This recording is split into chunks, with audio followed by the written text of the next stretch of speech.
The lights of the debate hall were merciless, pouring down in a glare that made every twitch, every raised eyebrow, every bead of sweat visible to the nation watching live.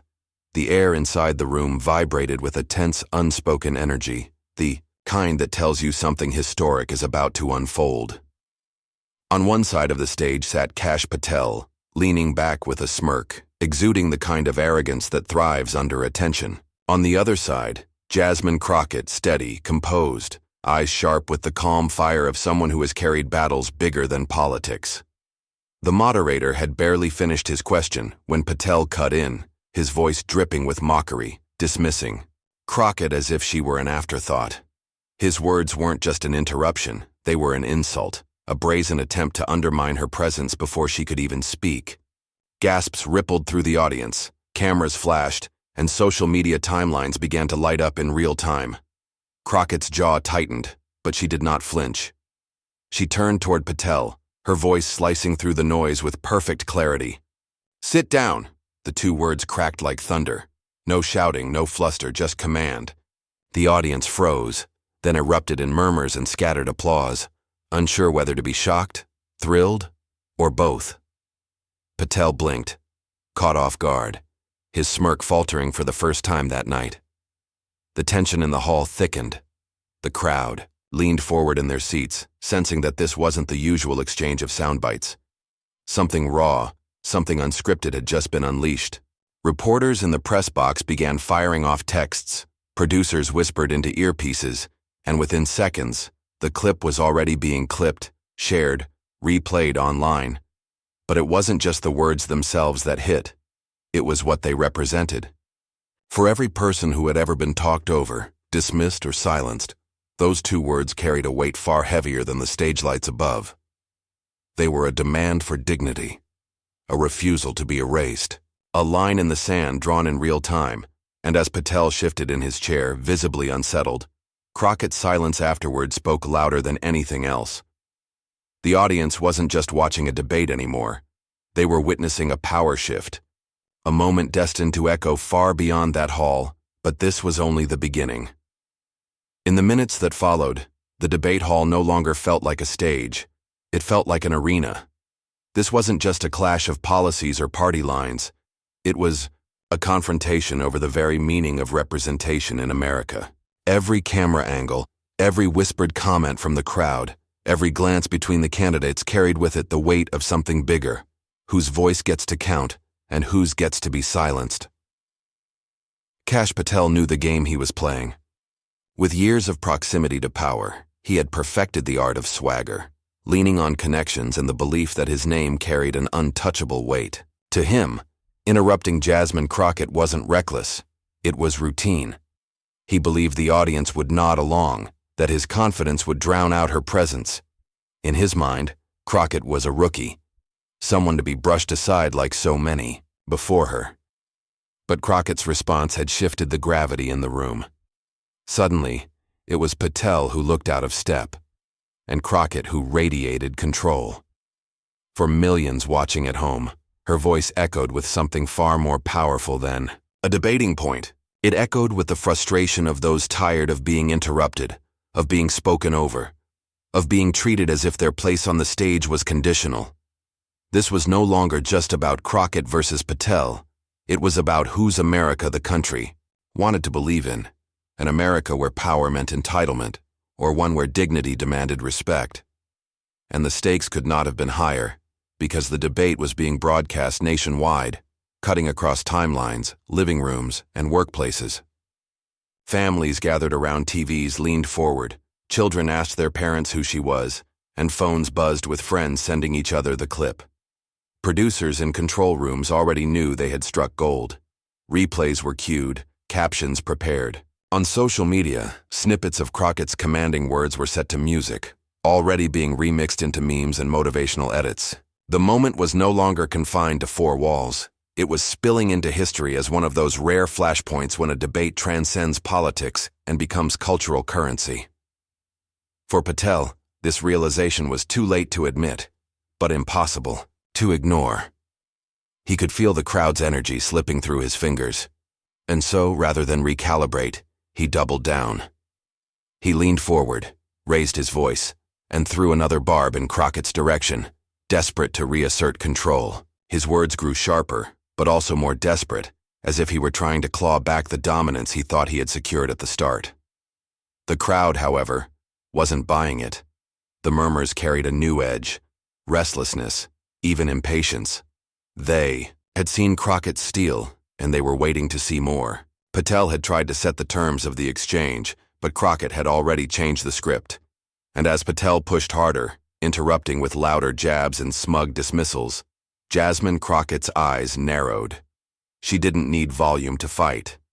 She carried something far stronger. The nation watching didn't know it yet, but the next word she spoke would ignite the moment that turned this debate into one of the most replayed political showdowns of its era. And when Patel pushed harder, Crockett unleashed the storm. To understand the tension in that debate hall, you have to understand Kash Patel himself, the man who walked onto that stage cloaked in swagger, convinced of his own invincibility. Patel's story was never about quiet service or humble leadership. It was about proximity to power, about cultivating an image as the insider who always knew the backroom deals, the whispered strategies, the shadow corridors of Washington where decisions were made before anyone else even heard of them. For years, Patel thrived on that image. He cast himself as a fearless operative, someone who could cut through the noise and deliver results for those in charge. But behind that bravado was a reputation steeped in controversy.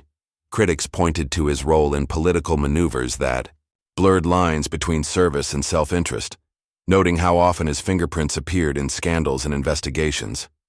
He wasn't the face of transparency. He was the figure lurking just beyond it, always managing to survive, always re-emerging unscathed. And yet, for every headline that questioned his ethics, Patel doubled down on the performance of confidence. He branded himself as untouchable, as if scrutiny was proof of his importance rather than a stain on his record. Supporters cheered him as a fighter. Detractors saw him as the embodiment of arrogance. Either way, Patel leaned into it, smirking through interviews, dismissing critics. With a wave of the hand, acting as though the rules that bound others somehow bent for him, it was a strategy that worked, until it didn't. Because the contradictions in Patel's public persona and his private dealings grew too large to ignore. Publicly, he boasted of serving America's best interests. Privately, whispers followed him. Was he serving ideals, or simply serving himself and the powerful figures he aligned with? Publicly, he styled himself as a defender of truth. Privately, his name often surfaced in attempts to muddy waters, to confuse the public, to turn truth into something negotiable. These contradictions didn't just define Patel, they haunted him. For years they stayed tucked into news cycles, debated on cable segments, discussed in political forums. But in that debate, they hung over his head like storm clouds, waiting for the lightning strike that would expose them for what they were. And perhaps that is why Patel leaned so heavily into arrogance. It wasn't just confidence, it was armor. By projecting untouchability, he sought to silence critics before they could pierce through the facade. He believed that sheer force of personality could overwhelm evidence, that swagger could substitute for substance, that an intimidating smirk could quiet a rising voice. But what Patel failed to see was the shift in the audience. Once the image of the tough-talking insider carried weight, but the nation had grown weary of arrogance packaged as strength. People no longer wanted the man who thrived in shadows. They wanted clarity, dignity, and authenticity. And on that stage, sitting across from him, Jasmine Crockett embodied exactly that. The irony was almost poetic. Patel, who had spent years navigating the highest echelons of power, was suddenly face to face with a woman who had built her reputation not in backrooms but in the public square, by fighting openly, by standing firmly, by refusing to shrink. In his eyes, she was a newcomer. In reality, she was a reflection of everything the public hungered for: transparency, strength without arrogance, courage without cruelty. Patel's overconfidence, the very trait that had carried him for so long, now became the rope tightening around him. Each smug interruption, each dismissive remark, each attempt to reassert dominance only underscored the contradictions in his character. The audience could see it. The cameras captured it, and Crockett, sitting with unwavering composure, was ready to make him answer for it. For all his connections, for all his practiced deflections, Patel had walked into the one battlefield where arrogance was no longer an advantage, but a liability. He didn't know it yet, but the stage was set for his unraveling. But Patel's greatest mistake wasn't what he had done before. It was underestimating Jasmine Crockett. Before the cameras, before the flashing lights, before the microphone carried her words to millions, Jasmine Crockett was not the polished figure seated on that stage. She was a young woman from humble beginnings, raised in a world that didn't roll out red carpets or open gilded doors. Her story was one of grit, perseverance, and a relentless fight for space in rooms that weren't built with her in mind. Growing up, she witnessed what it meant to be overlooked. She saw communities promised opportunity, only to be met with neglect. She saw neighbors work twice as hard for half as much, families struggling to be heard by leaders who seemed deaf to their realities. These weren't abstract political talking points. They were lived truths. And from those truths, Crockett's resolve was forged. She wasn't born into influence. She earned every inch of ground she stood on. Her path began in classrooms where she raised her hand not just to answer questions, but to challenge assumptions. Later, as a young lawyer, she stood in cramped courtrooms, often the only one fighting for defendants who couldn't afford the luxury of power. Day after day, she shouldered the frustration of a system that bent against the vulnerable, and she refused to let it pass unchallenged. Those early years hardened her resolve. While others sought prestige, Crockett sought justice. While Patel's rise was marked by alliances and insider corridors, hers was carved through late nights preparing briefs, through long drives to meet clients who had no one else, through endless pushback from those who underestimated her. Every dismissal became fuel. Every door slammed in her face became a reason to find another way in. What made her different was not just her persistence, it was her authenticity. Crockett didn't craft an image to hide behind. She lived her truth openly, with all its scars and triumphs. She wore her story like armor, proof that she didn't need the approval of power brokers to claim her place. And that authenticity became her greatest strength, the reason ordinary people began to see themselves in her battles. When she spoke about inequality, it wasn't from a briefing paper, it was from memory. When she demanded fairness, it wasn't abstract, it was personal. Her voice carried the resonance of someone who had lived the struggles others only studied. That resonance made her dangerous to those who thrived on arrogance and bluster, because she could not be discredited by the usual playbook of dismissals. She wasn't pretending, she was living proof. By the time she entered politics, Crockett had already weathered storms that would have sent others retreating. She had faced down prejudice, condescension, and the thinly veiled hostility reserved for women who dared to be outspoken, unapologetic, and unbowed. Every attack only steeled her further. She learned to turn interruptions into opportunities, insults into amplifiers, and obstacles into platforms. That resilience was not invisible to the audience watching the debate. People who had never met her felt it through the screen. They could sense that she wasn't standing on that stage by accident. She had climbed her way there, rung by rung, carrying with her the stories of people who never got invited into the conversation. When Patel tried to silence her, he wasn't just silencing Jasmine Crockett. He was attempting to silence all the voices she represented. And that was why her calm command, her refusal to flinch, carried so much weight. She wasn't rattled because she had already faced worse. She had stood before judges who doubted her, officials who dismissed her, and opponents who underestimated her. Patel was just the latest in a long line of men who believed volume could drown out truth. And just like those before him, he was about to learn that her preparation, her authenticity, and her resilience made her unshakable. In that hall, Crockett wasn't just Jasmine the politician. She was Jasmine the fighter, Jasmine the advocate, Jasmine the voice for every silenced struggle she had carried with her. She was, in that moment, more than an individual. She was a symbol. And symbols have a way of outlasting arrogance.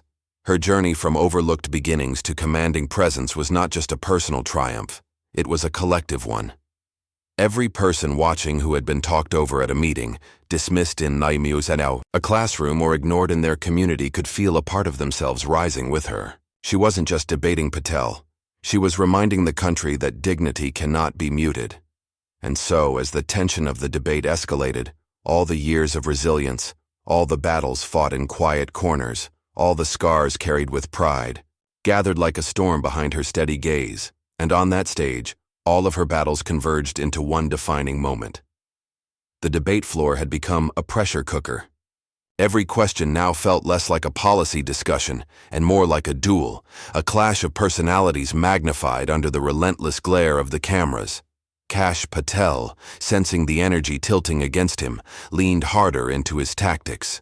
He interrupted, constantly, waving his hand dismissively every time Jasmine Crockett began to speak, as if swatting away a fly.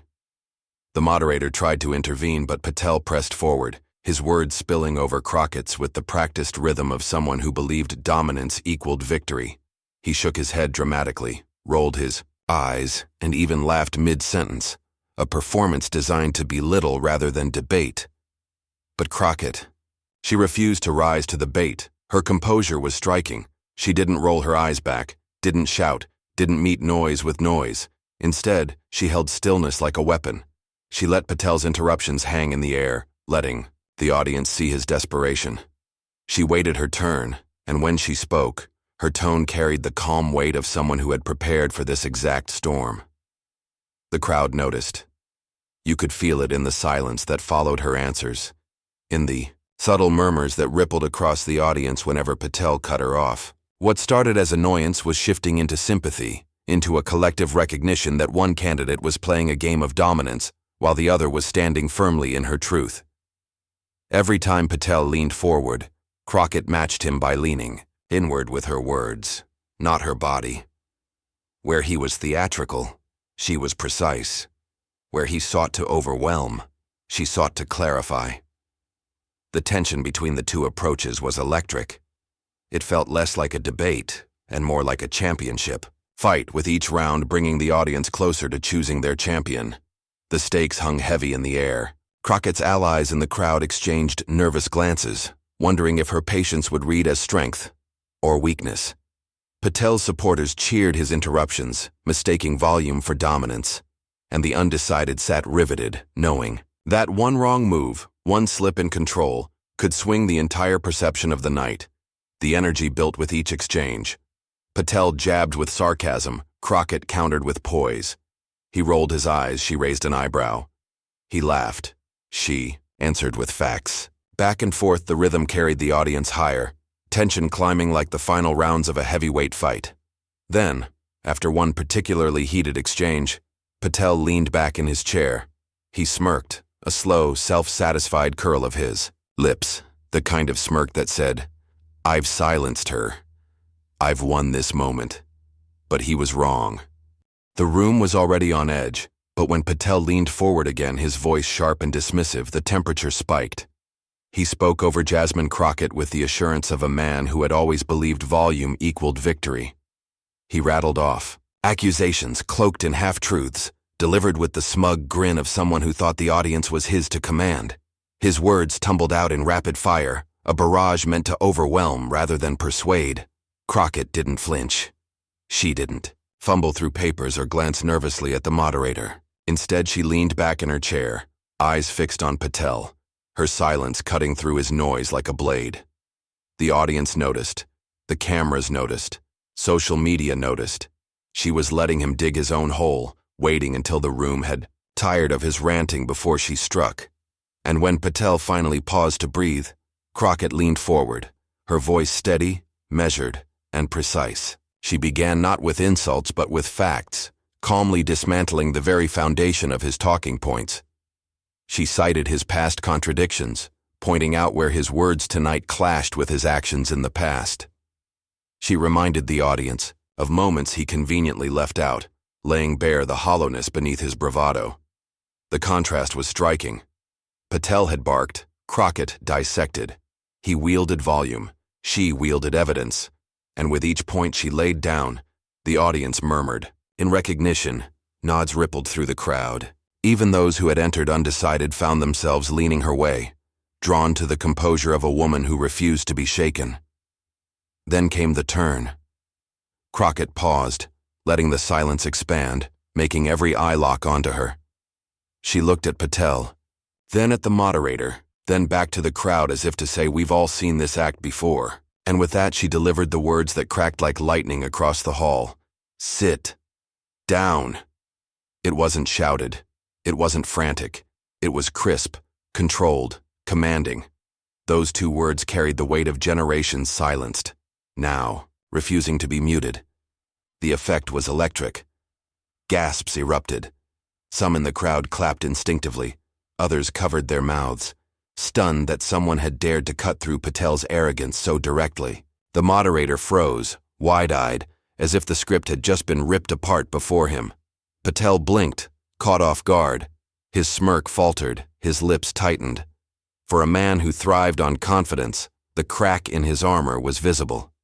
He tried to chuckle, tried to wave it off, but the sound landed hollow.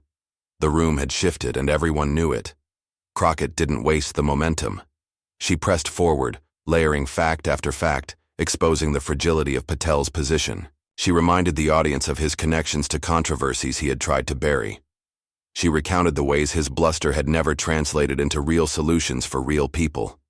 She spoke not as a politician rehearsing lines, but as a witness giving testimony, personal, undeniable, piercing. Patel's attempts to interject grew weaker. Each time he raised his voice, the crowd grew less patient. Each time he smirked, the cameras caught his unease. And each time he tried to reassert dominance, Crockett's calm rebuttals drew more nods, more applause. He was unraveling not in a single blow, but in the slow erosion of credibility. What made it devastating was her rhythm. She didn't rush. She didn't let adrenaline steal her composure. Instead, she paced her takedown like a symphony, each movement building on the last point, pause, evidence, silence, and then impact. It was the cadence of someone who had been underestimated all her life, who had learned that timing is often more powerful than noise. By the time she reached her final rebuttal, the audience was leaning forward in their seats, caught in the grip of her words. She drew a line between Patel's arrogance and the struggles of ordinary Americans, framing his dismissiveness as part of a larger problem, the silencing of communities who deserved better. In doing so, she transformed the debate from a duel of personalities into a moral statement. And when she finished, she didn't look at Patel. She looked out at the audience, at the cameras, at the millions watching from home. The silence that followed was deafening. Then, slowly at first, the applause built. A standing ovation began to ripple through sections of the hall. Gasps gave way to cheers. Even those who had doubted her at the start were now caught up in the moment. Patel sat rigid, the color draining from his face. For the first time he looked small under the lights, diminished not by volume, but by truth. He tried to regain footing, but the audience was no longer with him. The night had slipped from his hands and he knew it. Jasmine Crockett had done more than win an exchange. She had created a moment, one that would be replayed, remixed, and remembered long after the stage lights dimmed. Her command, her composure, her thunderclap of truth would ripple beyond that hall, out into the feeds and conversations of a country hungry for authenticity. And as the dust settled, the internet was about to explode. The debate ended, but the story was only beginning.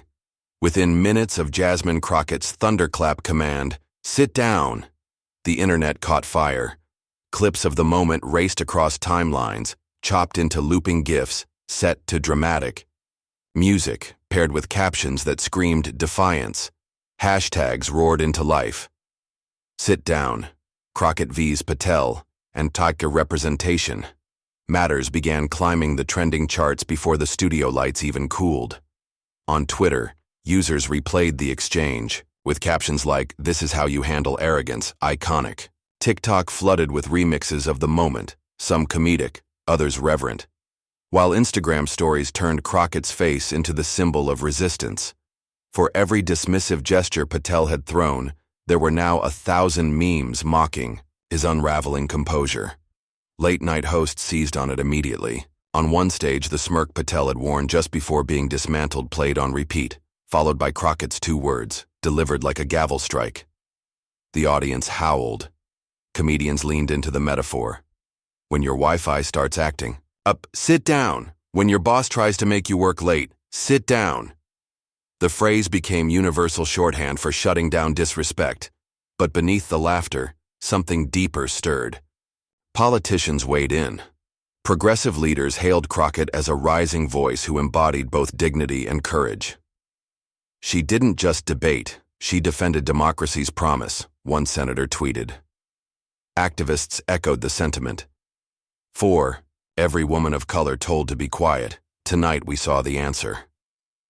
Even celebrities outside the political sphere joined the chorus. Musicians, actors, athletes, all amplifying the clip, adding their own takes, and flooding Crockett's feed with admiration. She wasn't just a congresswoman anymore, she was a cultural force. Meanwhile, Patel's camp scrambled. His defenders tried to spin the moment, but every attempt only amplified the clip further.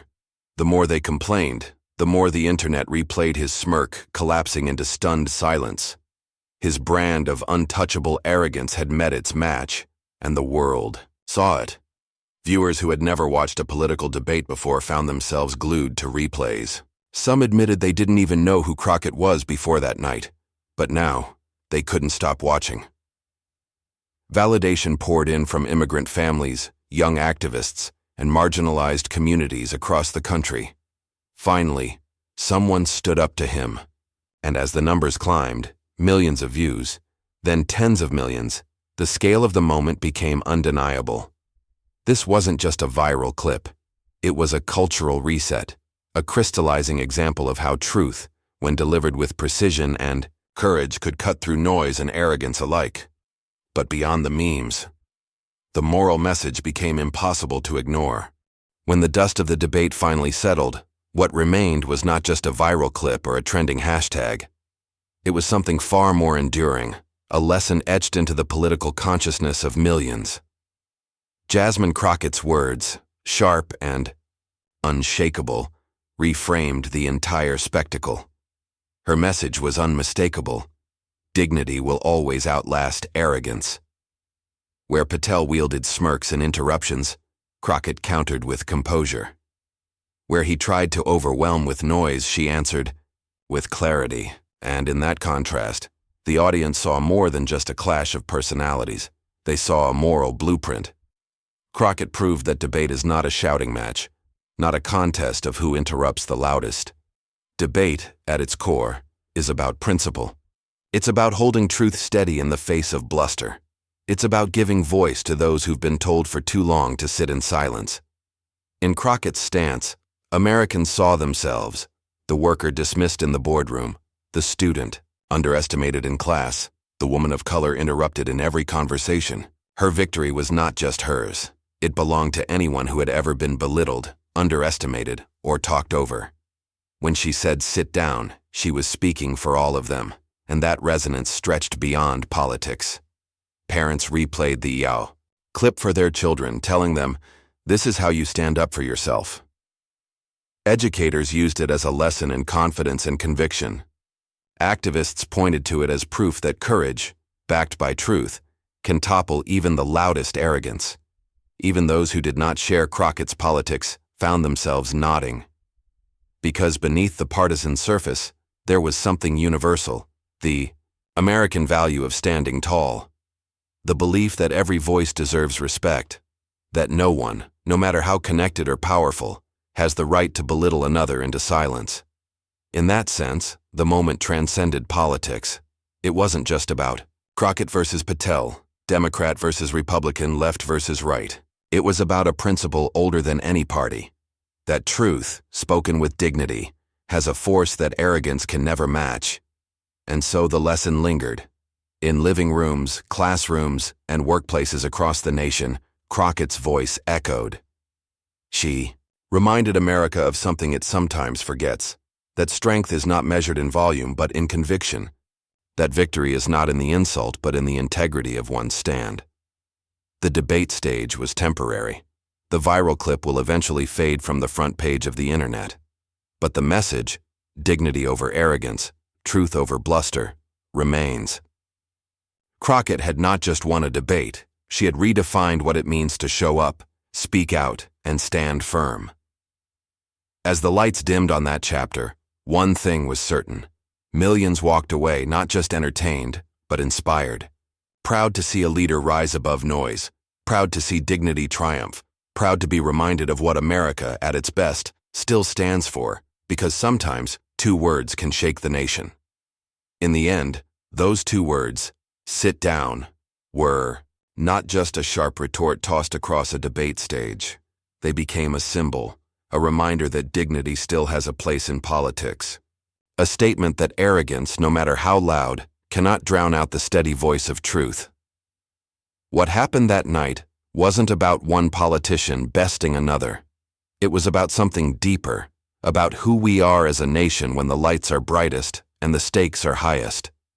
Crockett reminded America that courage is quiet but unshakable, and that the fight for respect belongs to everyone who has ever been silenced or dismissed. Her words now live beyond that stage. They echo in classrooms, workplaces, and living rooms. Anywhere, someone refuses to be talked over, underestimated, or ignored. And in that echo, there's a challenge for all of us. To carry that dignity forward, to choose principle over posturing, and to let truth be louder than arrogance. This wasn't just a debate moment. It was a mirror held up to America asking, what kind of voices do we want to elevate? And the answer, replayed millions of times, was clear. If you believe dignity should always rise above arrogance, share this story. Subscribe to stay part of this conversation. And let's keep alive the lesson that one voice, steady and fearless, can change the room. Because sometimes, all it takes is 2 words to remind us of who we are. Sit down.